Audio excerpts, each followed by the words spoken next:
Hello दोस्तों, नमस्कार। मैं अमित कुमार रिजल्ट मित्रा प्लेटफॉर्म पर आप सभी भाई बहनों का हार्दिक स्वागत करता हूं और यह आपके लिए है समीक्षा अधिकारी कैसे बने। समीक्षा अधिकारी बनने के लिए लड़कियों के लिए कितनी यहां पर बेनिफिट्स मिलेगी, क्या लड़कियों के लिए यह जॉब बिल्कुल सही है, कौन कौन सी परीक्षा देनी होगी, वेतन भत्ता सुविधाएं क्या होंगी, पोस्टिंग कहाँ होगी, प्रमोशन किस तरह से होता है, और सब कुछ हम यहाँ पर एक ही वीडियो में समझेंगे। आप सभी को पता होना चाहिए कि जो समीक्षा अधिकारी है या सहायक समीक्षा अधिकारी है, इसका फॉर्म ऑलरेडी भरा जा चुका है और यह एग्ज़ाम आप सभी को पता है कि आप 22 दिसंबर को आपको RO ARO यानी समीक्षा अधिकारी और सहायक समीक्षा अधिकारी का एग्ज़ाम है। ठीक है, इसके बारे में हम लोग यहाँ पर फुल डिटेल बात करने वाले हैं। आपको लगता होगा क्या इसमें हमको गाड़ी मिलती है, यानी सरकारी गाड़ी मिलती है नहीं, या गवर्नमेंट कार वगैरह मुहैया कराया जाता है कि नहीं कराया जाता, इन सभी के बारे में आपका जो है जो कन्फ्यूज़न होगा वह हम आपको यहाँ पर डिटेल से जो कन्फ्यूज़न है उसको आपको दूर कर दूंगा।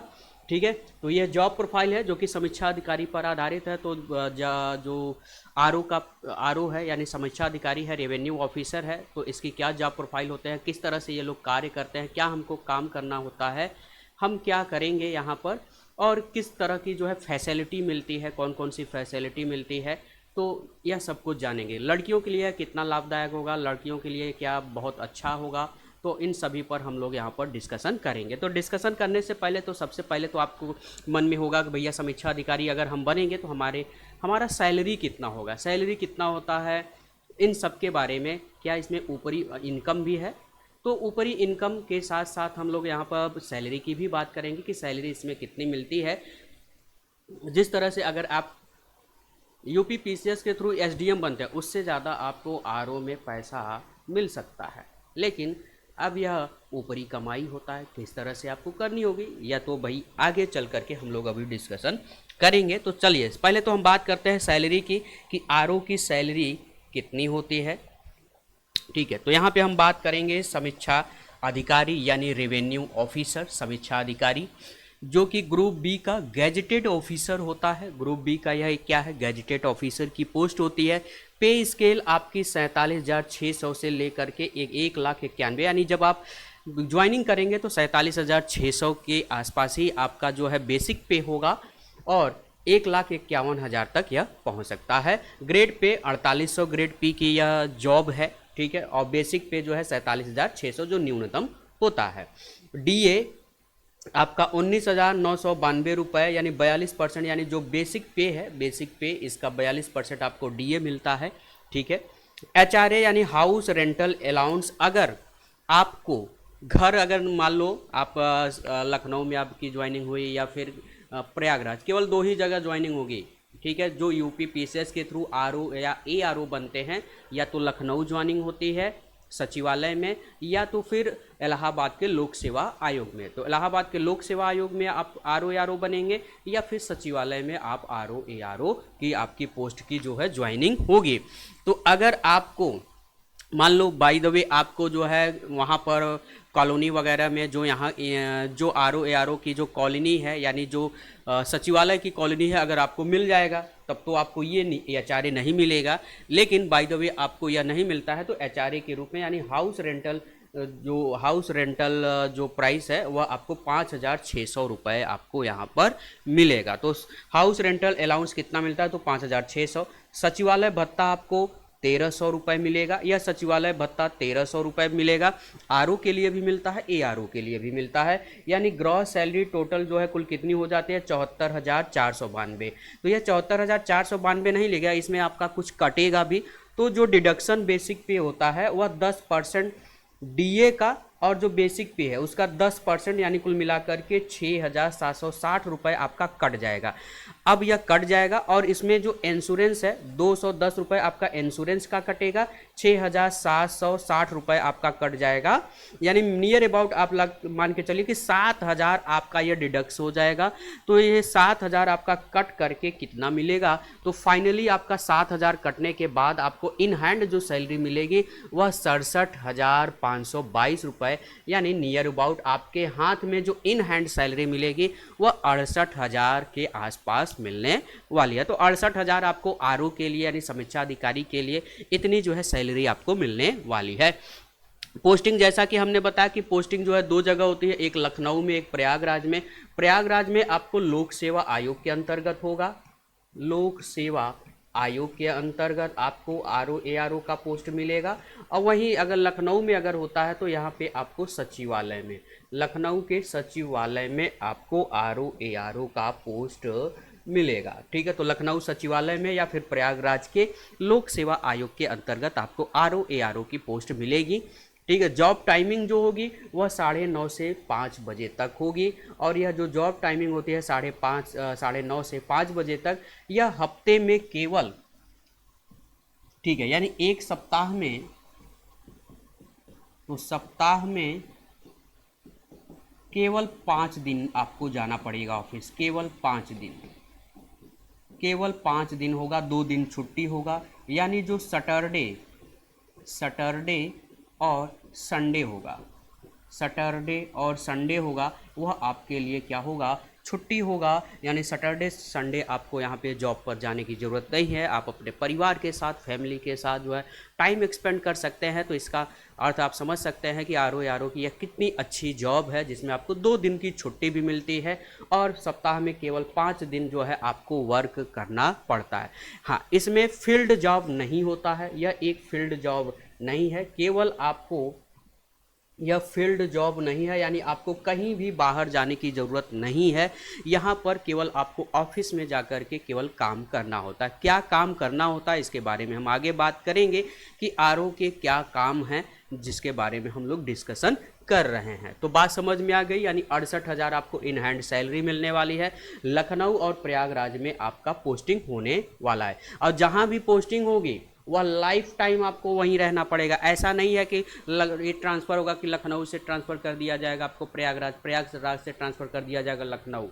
ठीक है, यानी एक बार अगर आप ज्वाइनिंग कर लिए लखनऊ में, अगर आपने कर लिया तो आपको जब तक आपकी जॉब रहेगी आपको लखनऊ में ही जॉब करनी पड़ेगी। अगर आपने प्रयागराज चुना तो जब तक आपकी जॉब रहेगी वो प्रयागराज में ही रहेगी, यानी लाइफ टाइम आप वहीं पर रहने वाले हैं, यानी आपको कहीं भी भाग दौड़ करने की ज़रूरत नहीं है। चलिए आगे हम बात करते हैं क्वालिफिकेशन की। तो अगर आपको समीक्षा अधिकारी बनना है तो क्वालिफिकेशन ग्रेजुएशन होना चाहिए। अगर ग्रेजुएशन यानी आप कोई BA हो, BSc हो, या फिर BTech हो, BCA हो, यानी कोई भी आपका जो है डिग्री यानी ग्रेजुएशन की डिग्री होनी चाहिए। और एज लिमिट जो है आपका क्या होना चाहिए, 21 से 40 साल आपकी एज लिमिट होगी। और अगर आप OBC हैं तो 3 साल की छूट मिल जाएगी, 3 इयर्स की छूट मिल जाएगी। अगर आप SC या ST हैं तो आपको 5 वर्ष की छूट मिल जाएगी। बाकी अन्य कंडीशन सभी अप्लाई होते हैं। सिलेक्शन प्रोसेस क्या है, आपको इसमें केवल प्री और मेंस देना पड़ता है। इसके सिलेक्शन का जो प्रोसेस है, जो इनका पेपर होगा वो आगे हम चल करके बताएंगे। क्या सिलेबस में पूछा जाएगा, क्या नहीं पूछा जाएगा, यह भी आप याद रखेंगे। तो सिलेक्शन प्रोसेस प्री और मेंस होता है, इंटरव्यू इसमें नहीं होता है। ठीक है, फाइनल जो कट ऑफ बनती है तो फाइनल कट ऑफ मेंस से बनती है। प्री जो है आप प्री क्वालिफाई करेंगे तो मेंस देंगे, और मेंस जो है 400 नंबर का होता है, जो कि हम आगे अभी डिस्कशन करने वाले हैं। तो ये तो बात हो गई RO के क्वालिफिकेशन की। समीक्षा अधिकारी के क्या कार्य होते हैं। अगर आप समीक्षा अधिकारी बन गए, रेवेन्यू ऑफिसर अगर आप बन जाते हैं तो आपको काम क्या करना पड़ेगा, इसके बारे में हम लोग डिस्कशन करें। तो अगर आप समीक्षा अधिकारी अगर आप बनते हैं तो समीक्षा अधिकारी शासन का हिस्सा होता है और इनके प्रमुख कार्य निम्नलिखित हैं। नीति निर्माण में भागीदारी होता है, यानी जो भी सरकार की नीतियां होंगी, जो भी उनके गवर्नमेंट के द्वारा जो भी चलाए गए योजनाएं होंगी, उनमें आप एक भागीदार के रूप में काम करते हैं। यानी आपका भी एक जो है नीति निर्माण के, यानी राज्य के नीति निर्माण में एक अहम जो है भागीदारी होता है। आपसे पूछा जाता है तो बिल्कुल यहाँ पर एक महत्वपूर्ण भागीदारी होता है। पत्राचार, पत्र इत्यादि का जवाब देना। तो जो भी पत्राचार होता है, जो भी जवाब आपसे पूछे जाते हैं तो उसका आपको जो है जवाब देना होता है। लेकिन कैसा जवाब देना होता है, तो जैसे कोई आपको मान लो लेटर भेज दिया या लेटर आपके पास आ गया, तो उसको आपको ऑफिशियल यानी जो ऑफिस वर्क भाषा होती है उस लैंग्वेज में, यानी पत्राचार की भाषा में आपको उसको टाइप करना होगा। और उसको अगर ईमेल है तो आप ईमेल के जरिए करेंगे, या फिर इस तरह से आप जो है उसको जवाब देंगे। नोटिंग करना पड़ता है, ड्राफ्टिंग करना पड़ता है, आलेखन करना पड़ता है। ई ऑफिस, ई ऑफिस का मतलब वही हो गया कि अगर आपके पास कोई मेल वगैरह आपको करना होगा, तो आप तो आजकल सभी तो डिजिटल, आप जब समझ ही रहे हैं कि ज़्यादातर जो है सभी चीज़ें अब डिजिटल हो जा रही हैं, तो आप ज़्यादातर क्या होते हैं, ईमेल करना होता है, तो ईमेल जो है ई ऑफिस के जरिए जो है ड्राफ्टिंग करना होता है, नोटिंग करना होता है। ठीक है, नोटिंग करने का मतलब जो फाइल होती है, तो फाइल को नोटिंग करना होता है, फाइल को ड्राफ्ट करना होता है।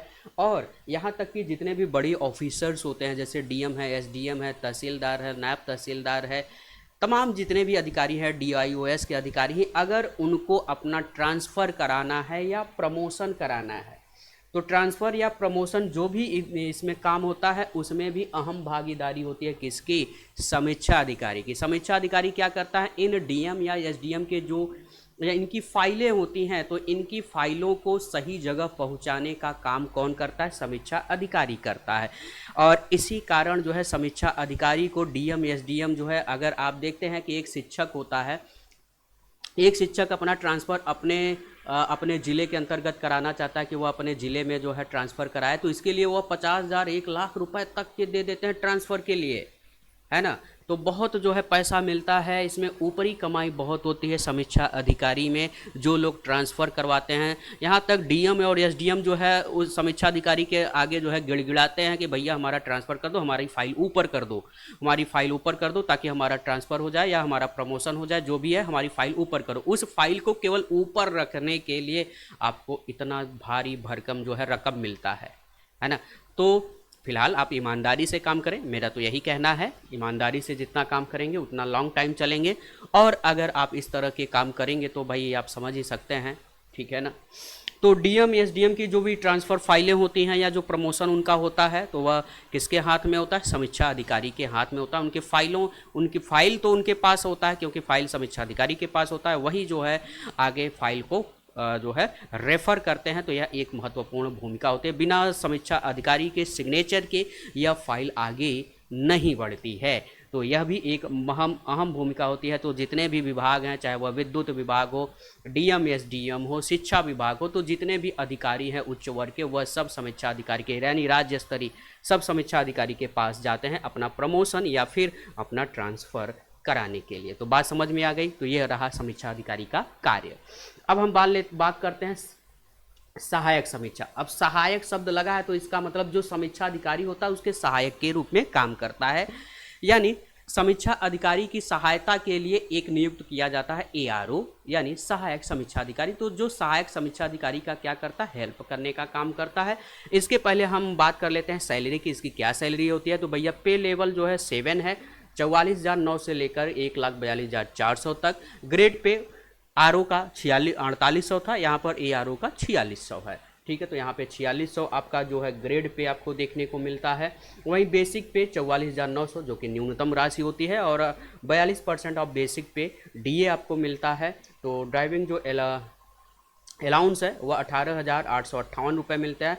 हाउस रेंटल अलाउंस जो मिलता है वो 5,200 रुपये मिलता है। सॉरी, सेक्रेटेरियल जो अलाउंस होता है वह 1,300 रुपये, यानी सचिवालय जो भत्ता मिलता है 1,300 उसमें भी मिलता था, आरओ में भी, और एआरओ में भी आपको सचिवालय भत्ता जो है 1,300 रुपये मिलता है। ग्रास सैलरी की बात करें तो 70,258 रुपये यह टोटल अमाउंट बन जाता है, लेकिन इसमें आपका डिडक्शन भी होता है इंश्योरेंस के रूप में, और बेसिक पे और डीए का 10% कट जाता है, यानी 6,376 रुपये और प्लस 210 रुपये, यानी पूरा काटने पीटने के बाद जो है आपको इन हैंड जो सैलरी मिलेगी वह 63,672 रुपये मिलेगी। तो उसमें 68,000 लगभग मिल रहा था, इसमें नियर अबाउट आप कह सकते हैं कि 64,000 के समथिंग जो है आपको इन हैंड सैलरी मिलनी है।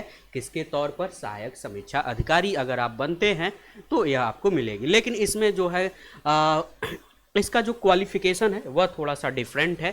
क्वालिफिकेशन क्या होना चाहिए, ग्रेजुएशन के साथ साथ आपका स्किल नॉलेज हिंदी टाइपिंग भी होना चाहिए, और ग्रेजुएशन के साथ साथ यहाँ पर आपसे ओ लेवल भी मांगा जाता है। ओ लेवल या इसके इक्विवेलेंट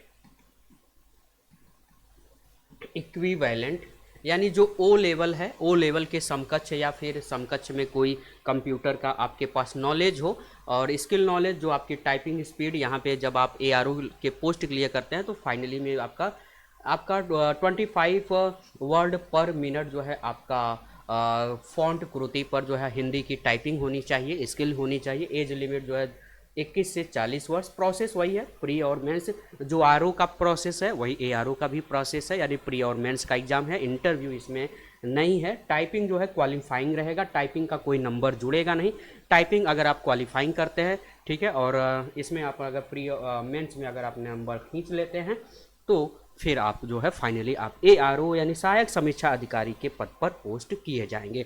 इनके लिए भी पोस्ट वही मिलेगा, लखनऊ में या फिर प्रयागराज में। दो ही जगह पोस्टिंग होती है, लखनऊ या फिर प्रयागराज, तो केवल दो ही जगह पोस्टिंग होती है। ARO क्या काम करते हैं तो इनके बारे में हम बात कर लें। ARO क्या काम करते हैं, को कंप्यूटराइज्ड इनका वर्क होता है, यानी जो भी ईमेल मेल जो भी करना होता है, यानी जो आपके जो समीक्षा अधिकारी है जो आपको मेल करने के लिए कहता है तो आप उसको मेल करना पड़ेगा। डॉक्यूमेंट पोस्टिंग करनी पड़ती है, ईमेल वर्क करना पड़ता है, रजिस्टर मेंटेनेंस करना पड़ता है। तो जो भी रजिस्टर होती है उनको आपको मेंटेन करना पड़ता है और उसको फिर आपको समीक्षा अधिकारी को सूचित करना पड़ता है कि हाँ ये फाइल मेंटेन हो गई है, इसको आप आगे आप बढ़ा सकते हैं।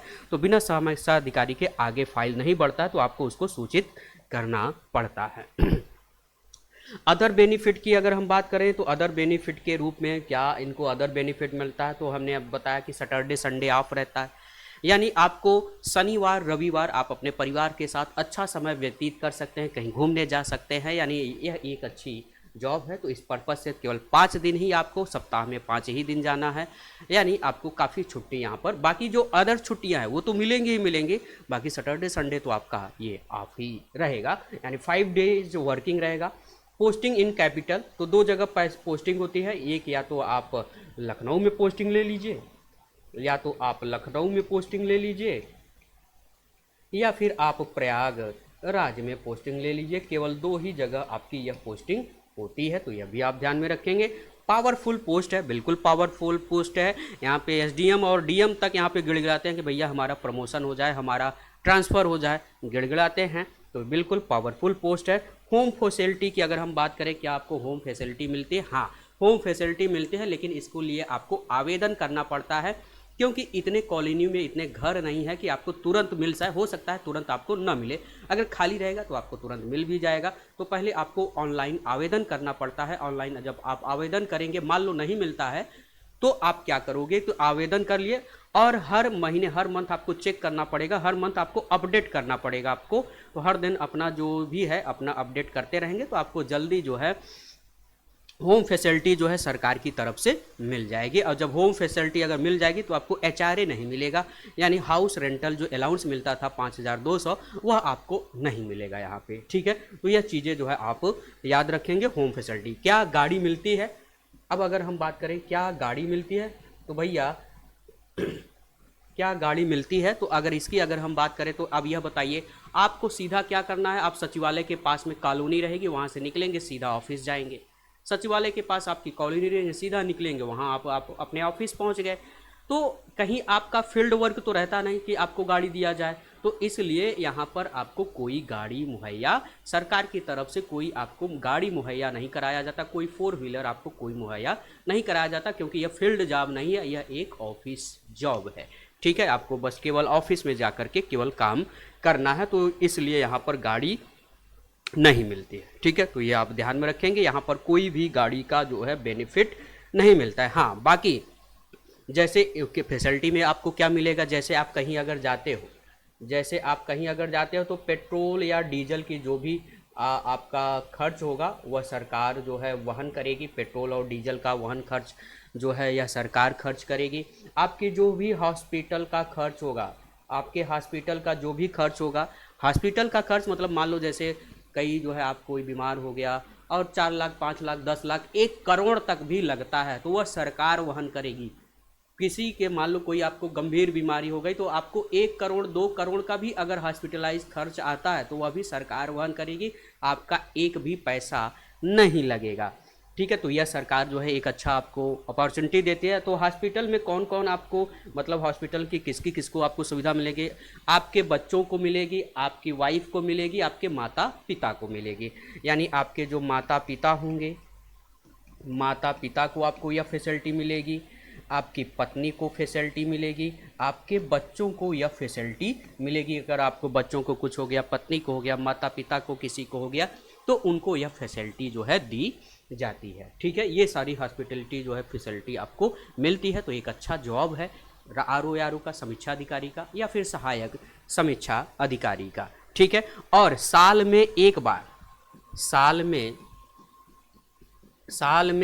हर साल में एक बार आपको ट्रिप का भी खर्च आपको मिलेगा। अगर आप कहीं ट्रिप करना चाहते हैं, कहीं घूमने अगर जाना चाहते हैं, तो उसके लिए भी सरकार जो है आपका खुद जो है पैसा वहन करेंगे। अगर आप मालदीव घूमना चाहते हो, अंडमान निकोबार घूमना चाहते हो, थाईलैंड घूमना चाहते हो, कहीं भी अगर घूमना चाहते हो, तो जो भी ट्रिप का आपका खर्च आएगा, ट्रिप का सारा खर्च कौन वहन करेगा? ट्रिप का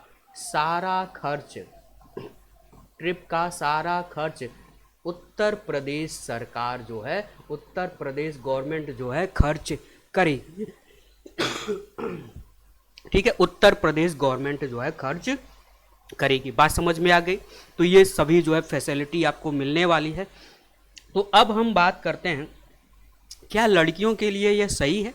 हाँ बिल्कुल, लड़कियों के लिए सबसे अच्छी जॉब है भैया।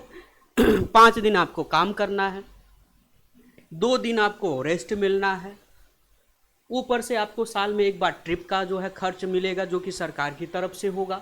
आपको कोई खर्च नहीं करना पड़ेगा, अपने पास से कोई भी जो है आपका ट्रैवल का कोई चार्ज नहीं आएगा। जहाँ पे आप रुकेंगे, या जिस होटल में रुकेंगे उसका भी कोई चार्ज नहीं होगा, आपको होटल का चार्ज नहीं देना है, खाने पीने का चार्ज नहीं देना है। आप अपना पर्सनल चीज़ कोई चीज़ खरीदते हैं तो वो भैया अलग बात है, लेकिन आपके खाने पीने, आपके रहने और ट्रैवल का, इन सब सारा खर्च जो है वह सरकार ही वहन करती है। गाड़ी आपको नहीं मिलती है, बाकी पेट्रोल डीजल का आपका खर्च होता है कहीं अगर आप आते जाते हैं। ठीक है। और पोस्टिंग कहाँ होगी? लखनऊ या प्रयागराज में। लड़कियों के लिए भैया यह सबसे अच्छा है, क्योंकि इसमें आपका इधर से उधर कहीं ट्रांसफ़र नहीं होता। एक बार जहाँ प्रयागराज आपने चुन लिया तो प्रयागराज में ही जन्म भर रहेंगे, लखनऊ चुन लिया तो मरते दम तक आपको लखनऊ ही रहना पड़ेगा, जब तक आपकी जॉब रहेगी। तो कितनी अच्छी जॉब है, लड़कियों के लिए भी सबसे अच्छी जॉब है ये। और लड़कियाँ ठीक है ज़रूर भरें इस फॉर्म को। और 2025 में भी RO का फॉर्म आएगा, 2025 में भी कंफर्म है RO का फॉर्म जो है आएगा। 2024 में अभी तो 22 दिसंबर को पेपर है, जिनका है पेपर वो तैयारी करते रहें लगातार। अच्छी जॉब है ये। चलिए आगे हम बात कर लेते हैं प्रमोशन की, किस तरह से प्रमोशन होता है। अगर आप RO के ARO यानी आपका जो है असिस्टेंट रेवेन्यू ऑफिसर के पोस्ट पर आप चयनित होते हैं, 4600 पे ग्रेड है, लेवल ये 7 है, और 3 से 5 ईयर्स जो है आपकी जो है 3 से 5 वर्ष तक आप इसमें काम करते हैं। उसके बाद आपका प्रमोशन किस में हो जाता है? RO में। यानी 3 से 5 वर्ष के बाद आप क्या बन जाएंगे? RO। अगर मान लो एग्जाम देने के बाद आप डायरेक्ट RO ही बन गए, मान लो आप ARO नहीं बने, आप डायरेक्ट क्या बन गए? RO, तो ये वाली पोस्ट आप छोड़ दो ARO, तो आप जो है परीक्षा देकर डायरेक्ट जो है RO यानी रेवेन्यू ऑफिसर बन गए। तो 8 से 10 साल के बाद जो है आप सेक्शन ऑफिसर बन जाएंगे, जिसकी यह सेक्शन ऑफिसर के बाद अंडर सेक्रेटरी के बाद आपका डिप्टी सेक्रेटरी के बाद ज्वाइंट सेक्रेटरी, और फिर स्पेशल कैटेगरी की जो है यहाँ पर आपकी पोस्टिंग होती है। यानी आप एक सचिव पोस्ट तक जो है पहुँचेंगे। सेक्शन ऑफिसर का मतलब होता है यहाँ पर जो अनुभाग अधिकारी होते हैं, तो अनुभाग अधिकारी के तौर पर आपको यहाँ पे थोड़ा सा लंबा समय में लगता है। यानी जब आप RO रहेंगे तो 8 से 10 साल लग जाएगा, या 5 साल लग जाएगा, 6 साल लग जाएगा आपको अनुभाग अधिकारी यानी सेक्शन ऑफिसर बनने में। और जैसे जैसे आप नीचे की तरफ बढ़ते जाएंगे, जैसे जैसे आप पोस्ट की तरफ बढ़ते जाएंगे, और वैसे वैसे आप ज्वाइंट सेक्रेटरी या स्पेशल सेक्रेटरी के रूप में यानी सचिव के रूप में जो है यहाँ पर आपको नियुक्ति मिल जाती है। और इसमें काफ़ी हाई फाई जो है अच्छी सैलरी मिलती है। तो यह बहुत ही अच्छी जॉब है। ठीक है, तो यहाँ पे मैंने सारा डाटा ये लिख ही दिया है। ठीक है, यूपी RO अगर हम पाठ्यक्रम की बात कर ले, पूछा क्या जाएगा भैया परीक्षा आप कैसे दोगे, तो भैया आपको क्या परीक्षा देनी है? यूपी, इसका फॉर्म निकलता है UP PSC RO के लिए। यूपीपीएससी आरओ एआरओ के लिए यह फॉर्म निकलता है। बाकी एक इलाहाबाद हाईकोर्ट आरओ एआरओ का होता है, उसकी बात हम अलग कर रहे हैं, उसकी बात हम डिफरेंट बाद में बताएंगे। हम यहाँ पर बात कर रहे हैं यूपीएससी आरओ एआरओ, ठीक है। तो यूपीएससी आरओ एआरओ के जो यहाँ पर इनका पाठ्यक्रम है, ठीक है, तो आर आर ओ का जो पाठ्यक्रम है, तो पहले तो हम बात करेंगे प्रारंभिक परीक्षा का। तो इसमें हमने आपको शुरू से ही बताया, आपको प्री का एग्ज़ाम देना होगा, मेंस का एग्ज़ाम देना होगा। तो प्री का जो पाठ्यक्रम है, प्री में आपको क्या देना होगा, तो सामान्य अध्ययन का, जो कि आपके वैकल्पिक पेपर होंगे, यानी आपको ऑब्जेक्टिव टाइप के क्वेश्चन मिलेंगे। समय होगा 2 घंटा, 140 प्रश्न होंगे और 140 प्रश्न का 140 पूर्णांक होगा, यानी एक प्रश्न 1 नंबर का होगा। और निगेटिव मार्किंग जो होगा 1/3 जो है आपका क्या होगा, निगेटिव मार्किंग होगा, निगेटिव मार्किंग होगा। तो 1/3 जो है आपका निगेटिव मार्किंग होगा। 140 प्रश्न 140 नंबर का निगेटिव मार्किंग जो है 1/3 होगा। तो 2 पेपर होते हैं, एक पेपर तो हो गया आपका सामान्य अध्ययन का और एक पेपर होगा आपका सामान्य हिंदी का। सामान्य अगर हम सामान्य अध्ययन में बात करें कि क्या क्या पूछा जाएगा, तो भैया सामान्य विज्ञान, भारत का इतिहास, भारतीय राष्ट्रीय कांग्रेस आंदोलन, भारतीय राज्य तंत्र, अर्थव्यवस्था एवं संस्कृत, यानी जो इंडियन कॉन्स्टिट्यूशन है वह सभी चीज़ें पढ़नी है। भारतीय कृषि, वाणिज्य एवं व्यापार, जनसंख्या, पर्यावरण, नगरीकरण, भारत के परिप्रेक्ष्य में, ठीक है, भारत के ही परिप्रेक्ष्य में, विश्व के परिप्रेक्ष्य में नहीं पूछा जाएगा। विश्व का भूगोल, भारत का भूगोल, प्राकृतिक संसाधन, अधुनातन राष्ट्रीय तथा अंतर्राष्ट्रीय महत्वपूर्ण घटनाएं, तो जो राष्ट्रीय घटनाएं हैं या अंतर्राष्ट्रीय घटनाएं हैं, ठीक है, उनको आपको पढ़ना है। सामान्य बौद्धिक क्षमता, उत्तर प्रदेश की शिक्षा, संस्कृत, कृषि, उद्योग, व्यापार, रहन सहन और सामाजिक प्रथाओं के संबंध में यहाँ से, यानी कुल मिला के यूपी स्पेशल से भी अच्छा खासा यहाँ पर प्रश्न पूछा जाता है। वही दूसरा जो पेपर होगा वह सामान्य हिंदी का होगा, जो कि यह प्रारंभिक परीक्षा में ही आपका, तो उस प्रारंभिक परीक्षा में 2 पेपर होंगे। एक तो 2 घंटे का एक पेपर होगा सामान्य अध्ययन का, पहला पेपर 140 प्रश्न 140 नंबर का, निगेटिव मार्किंग 1/3 है। उसी दूसरा पेपर जो है 1 घंटे का यहाँ पर होगा और यह 1 घंटे में आपको 60 प्रश्न 60 नंबर का होगा और यह सामान्य हिंदी और व्याकरण से संबंधित होगा। केवल यहाँ पर इस सामान्य हिंदी में केवल 6 टॉपिक हैं, केवल 6 टॉपिक है और यह जो 6 टॉपिक है 10 प्रश्न आपको विलोम शब्द से पूछे जाएंगे, 10 प्रश्न आपको वाक्य एवं वर्तनी से पूछे जाएंगे, अनेक शब्दों का एक शब्द 10 प्रश्न इससे होगा, 10 प्रश्न आपका तत्सम तद्भव होगा और 10 प्रश्न आपका विशेष और विशेषण रहने वाला है और पर्यायवाची से भी आपके 10 प्रश्न पूछे जाएंगे। यानी टोटल कुल कितने प्रश्न हो गए, 60 प्रश्न होंगे और आपको 1 घंटे में करना है। 60 प्रश्न 1 घंटे में करना है। कितने मार्क्स का होगा, तो हर एक प्रश्न 1 नंबर का रहने वाला है, यानी 60 मार्क्स का रहने वाला है। और यहाँ पे भी 1/3 जो है आपका निगेटिव मार्किंग है। तो निगेटिव जो मार्किंग है वह कितना है, तो 1/3 यहाँ पर भी है। यानी कुल मिलाकर के पेपर फर्स्ट यानी प्रीलिम्स में पेपर फर्स्ट और पेपर सेकेंड, पेपर फर्स्ट किसका होगा, सामान्य अध्ययन का, पेपर सेकंड किसका होगा, सामान्य हिंदी का। टोटल कुल कितने हो गए, तो भैया इससे 140 प्रश्न पूछा गया, इससे 60 प्रश्न पूछा गया, यानी यह आपका कुल कितना हो गया, 200। दोनों को जोड़ देंगे तो यह 200 आ जाएगा, यानी 200 प्रश्न हैं, यानी 200 अंकों के होंगे। ठीक है, 200 अंकों के होंगे। अच्छा भैया, कट ऑफ की अगर हम बात कर लें तो कट ऑफ कितना जाता है, पिछले ईयर में क्या कट ऑफ गया है, तो भैया अगर हम कट ऑफ की बात करें प्रीलिम्स की, तो यह आप मान के चलिए कि 125 से 135। ठीक है, तो 125 से अगर 135 अगर आप अंक लाते हैं, अगर जनरल हैं, ठीक है, अगर फीमेल कैटेगरी है तो 8-10 नंबर आप कम मान के चलिए। फीमेल कैटेगरी के लिए 8 से 10 नंबर कम रहता है, कट ऑफ कम जाता है।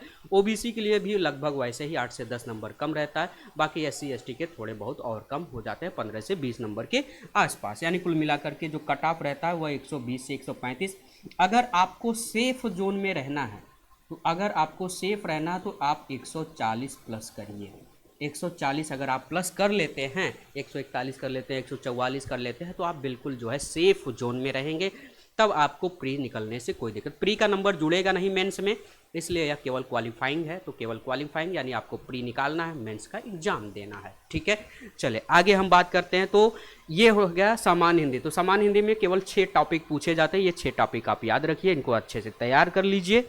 अभी भी समय है, क्योंकि अभी समय आपके पास जून चल रहा है, जुलाई, अगस्त, सितंबर, अक्टूबर, नवंबर, यानी आपके पास 5 महीने हैं और अब भी तैयारी की जा सकती है। अगर आपने फॉर्म भरा है तो जो लोग अभी मान लो अच्छी तैयारी नहीं रहा होगा, जो पहले पेपर दिए, तो अभी तो आपका फिर से री एग्ज़ाम है, तो आप अच्छे से तैयार करके जो है आप पेपर दे सकते हैं। अब हम बात कर लेते हैं यहाँ पर कि मुख्य परीक्षा का पाठ्यक्रम क्या है। तो मुख्य परीक्षा के पाठ्यक्रम में भी यहाँ पर आपके 2 खंड रहते हैं। तो अगर 2 खंड की अगर हम बात करें तो पहले में एक तो आपका सामान्य अध्ययन का जो है पेपर होगा, सामान्य अध्ययन का, जो कि 120 प्रश्न पूछा जाएगा। जैसे सामान्य अध्ययन का इसमें पूछा गया था 140 प्रश्न, ऐसे यहाँ पे भी होगा। समय रहेगा 2 घंटे और आपसे 120 प्रश्न 120 मार्क्स का पूछा जाएगा, यानी आपका जो पूर्णांक रहने वाला है वह 120 नंबर का समय आपके पास 2 घंटे का समय रहेगा। और यहाँ पे भी आपका 1/3 क्या होगा, निगेटिव मार्किंग होगा। तो इसमें भी आपका 1/3 क्या होगा, निगेटिव मार्किंग होगा। और यह जो होगा यह ऑब्जेक्टिव टाइप में होगा, यानी यह प्रश्न जो होगा ऑब्जेक्टिव होगा, यानी यह सब्जेक्टिव नहीं, यानी प्रश्न जो है बहुविकल्पीय टाइप के होंगे। ठीक है। वहीं दूसरा जो प्रश्न होगा, दूसरा प्रश्न पत्र होगा सामान्य हिंदी और आलेखन का होगा, और यह सब्जेक्टिव होगा और यह 2 खंडों में बटा होगा। ठीक है।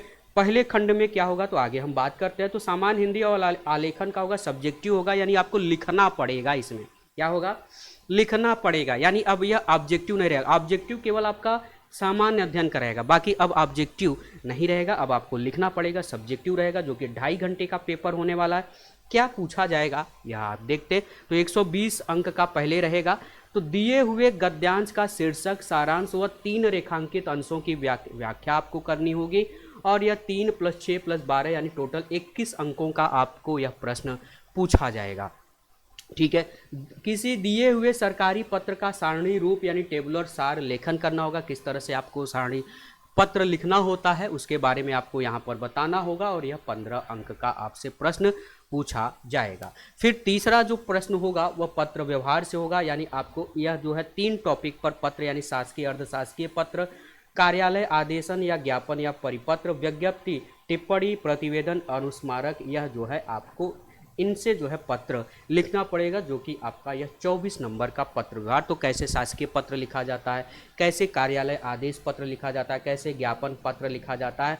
बच्चे तो बहुत से कुछ ऐसे स्टूडेंट होते हैं कि जो प्री तो बहुत निकाल लेते हैं, लेकिन वह जो है इसी में सब गड़बड़ कर देते हैं, क्योंकि उनको पता नहीं होता कि कौन सा पत्र किस तरह के किस लैंग्वेज में लिखा जाता है, किस भाषा का प्रयोग करना है। तो वह चीज़ जो है वो नहीं कर पाते, जिनसे कि वह उनका नंबर कम हो जाता है।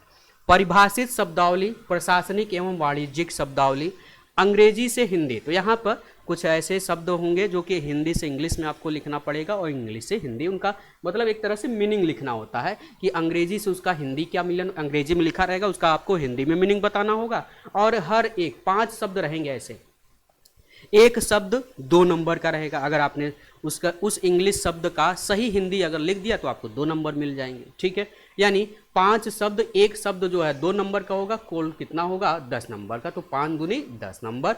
हिंदी से अंग्रेजी, हिंदी में लिखा रहेगा उसका आपको इंग्लिश में लिखना होगा कि इस हिंदी का इंग्लिश में क्या मीनिंग होगा। ठीक है, इस हिंदी का क्या मीनिंग होगा। जैसे मान लो विद्यालय, तो विद्यालय को क्या कहा जाएगा, स्कूल कहा जाएगा। तो इसी तरह से शब्द रहेंगे जो को आपको अंग्रेजी में उनका मीनिंग लिखना होगा, वो भी 5 शब्द रहेंगे और आपको 10 अंक यहाँ पे भी मिल जाएंगे। वहीं मुहावरे तथा लोकोक्तियाँ की बात करें तो यहाँ पे भी 5 शब्द 5 मुहावरे रहेंगे जिनका आपको अर्थ लिखना होगा और उसका एक सही वाक्य प्रयोग करना होगा, और उसके लिए भी आपको 10 अंक जो है मिलने वाले हैं। और कंप्यूटर ज्ञान से भी आपका यह जो है पूछा जाएगा प्रश्न, और यह भी आपका 10 अंक का ही यह होता है। तो कंप्यूटर ज्ञान से कुछ प्रश्न जो है पूछे जाएंगे। अब आ जाता है आपका खंड 2। तो खंड 1 में हमने देख लिया क्या पूछा गया, अब आ जाते हैं खंड 2। तो खंड 2 जो है सामान्य शब्द ज्ञान और व्याकरण, और यह भी सब्जेक्टिव होता है, यानी आपको लिखना पड़ता है, और यह 60 पूर्णांक का रहेगा। समय आपको इसमें कितना मिलेगा, आधा घंटा।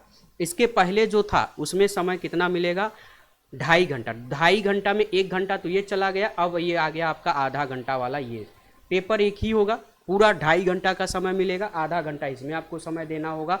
सामान्य शब्द ज्ञान और व्याकरण जो कि आपको आधे घंटे का इसमें समय मिलेगा।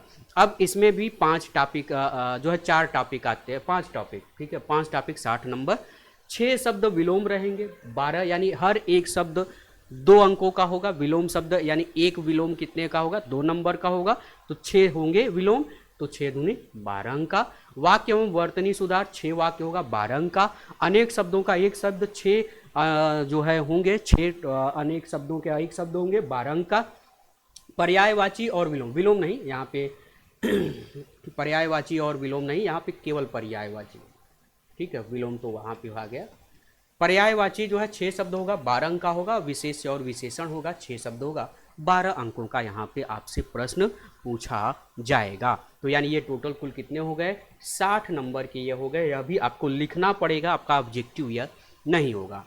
हिंदी निबंध अब आ गया, यह 3 घंटे का आपको समय इसमें मिलेगा। तो इसके पहले वाला जो था उसमें पहले खंड में क्या था, कुछ प्रश्न थे, गद्यांश थे, ये सब चीज़ें थी, उसमें आपको 2.5 घंटा, जिसमें आधे घंटे के लिए आपको क्या मिलेगा, तो जो लास्ट वाला खंड 2 था उसमें आधा घंटा आपको समय मिलेगा।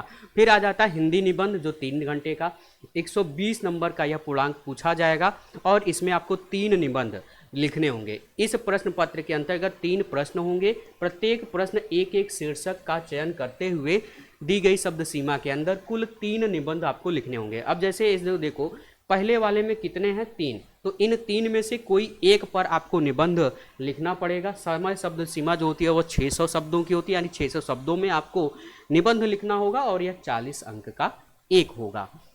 उसी तरह से दूसरे में ज्ञान, विज्ञान, पर्यावरण, प्रौद्योगिकी, आर्थिक क्षेत्र या कृषि व्यापार से संबंधित जो है एक तीन में से कोई एक, इन 3 में से किसी एक टॉपिक पर आपको प्रश्न लिखा होगा, वहाँ पे जो पूछा जाएगा उसी के आधार पर आपको देना होगा। समय शब्द सीमा वही होगी 600 और 40 अंक का प्रश्न पूछा जाएगा। वहीं राष्ट्रीय और अंतर्राष्ट्रीय घटना जो तीसरा वाला पॉइंट है, यानी तीसरा जो आपको ऐसे लिखना है, तो राष्ट्रीय अंतर्राष्ट्रीय घटनाक्रम, प्राकृतिक आपदाएं, भूस्खलन, चक्रवात, भूकंप, बाढ़, सूखा इत्यादि से संबंधित और राष्ट्रीय विकास परियोजनाएं। और इस समय तो सब हीट वेव बहुत चल रहा है और में भी 100% हीट वेव से प्रश्न पूछा ही जाएगा और यह इस वाले सेक्शन में आएगा। हीट वेव याद रखिएगा, इस पर खूब अच्छे से पढ़ लीजिएगा। और यह भी आपके सभी समय शब्द सीमा जो है 600 का होगा और यहाँ पे 40 अंक के प्रश्न जो है रहेंगे। तो यानी आपको 3 ऐसे लिखना है, एक इसमें से यानी एक जो है साहित्य, संस्कृत, सामाजिक क्षेत्र, राजनीतिक क्षेत्र से, एक विज्ञान, पर्यावरण, प्रौद्योगिकी, आर्थिक या कृषि या व्यापार से,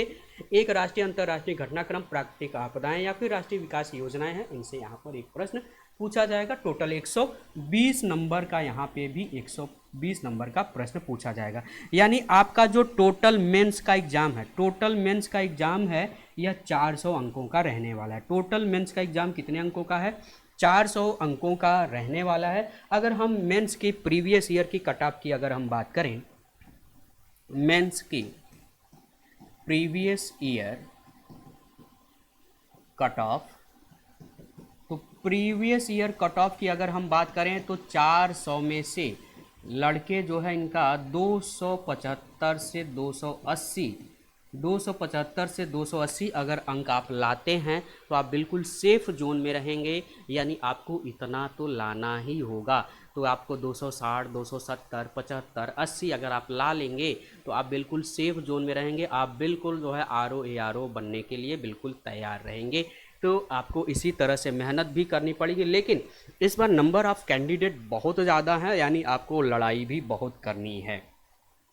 तो नंबर ऑफ कैंडिडेट इस बार ज़्यादा है। पहले इतने कैंडिडेट फॉर्म नहीं भरते थे RO में, लेकिन इस बार कैंडिडेट की संख्या बहुत ज़्यादा है, ठीक है। यानी पहले 3 से 4 लाख भरते थे और इस बार तो 10 लाख लोग भरे हैं फॉर्म को, और 10 लाख लोग भरे हैं, मान लेते हैं हम 8 लाख अगर 7 से 8 लाख परीक्षा अगर देते हैं तो भाई कंपटीशन बहुत ज़्यादा है। यानी आपको बहुत जो है पढ़ाई करनी है, तो आपको बहुत यहाँ पर डट के लगातार मेहनत करके अगर आपको RO का, लड़कियों के लिए, खासकर लड़कियों के लिए मैं कह रहा हूँ, अगर RO का अगर जॉब लेना है, ARO अगर आपको बनना है तो पूरी तन मन धन से एकदम लग जाइए।